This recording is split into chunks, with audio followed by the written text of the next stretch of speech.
All right, so this is a little late because I was actually in the process of moving province. But this is that completely sealed terrarium.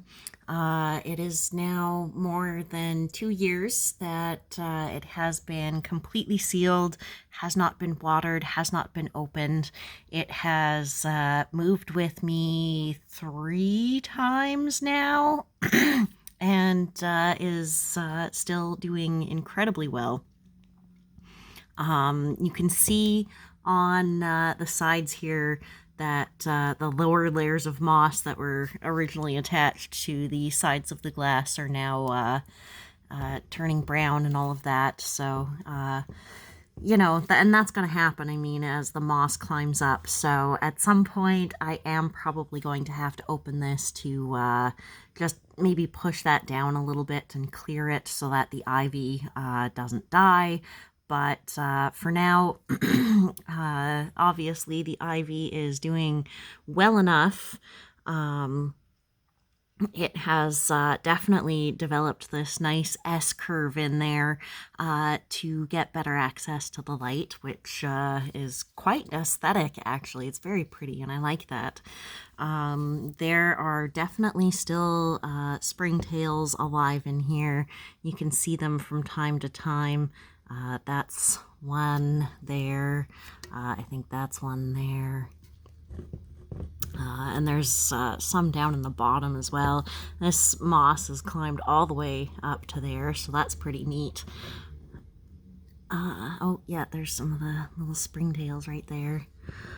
So this, yeah. Oh, that's a root there from the ivy. I'm assuming it's from the ivy because that's the only rooting plant in there. But yeah, so this thing has been completely sealed with no tampering from the outside, except for, I guess, possibly which direction its light is coming from, because I do turn it around from time to time to try and ensure that everything is getting a good amount of light, usually with the ivy closest to the light source. But yeah, no, just a completely enclosed, sealed ecosystem doing its thing. Oh, you can see this, maybe you can see that little springtail there just crawling away, doing his little springtaily thing. And you can see, obviously, the condensation on the side of the glass. So basically what goes on is that throughout the day when it's warmer, the moisture in there will condense on the side of the container. It runs back down through the soil and the charcoal there and down into the little reservoir here, which is very slightly damp.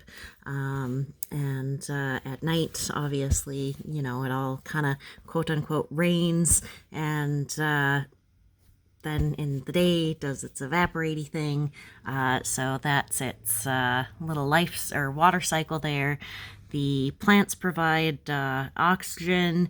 The bugs, the springtails in there, they will eat the decayed plant matter and consume oxygen and produce, I guess, little bug pellets that I'm assuming would fertilize the plants.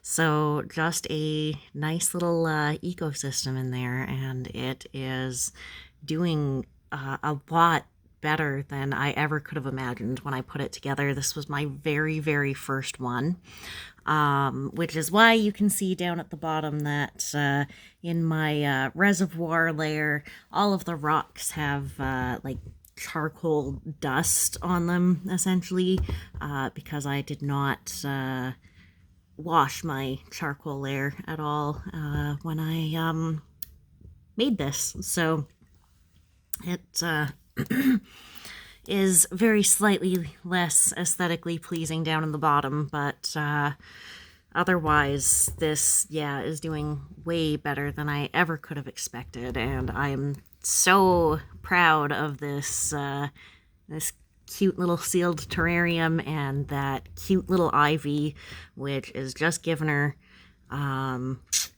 We'll see how this goes for another year. Maybe next year we'll open her up and clean some of this stuff. We'll just probably take a Q-tip and, you know, push some of that down and kind of fold the moss over itself so that it compresses a little. You can't really see the rock decorations in there anymore very well, but maybe if we did some terrarium maintenance, we could open those up again and get some better view in there. But yeah, so thank you very much for watching, and see you next time.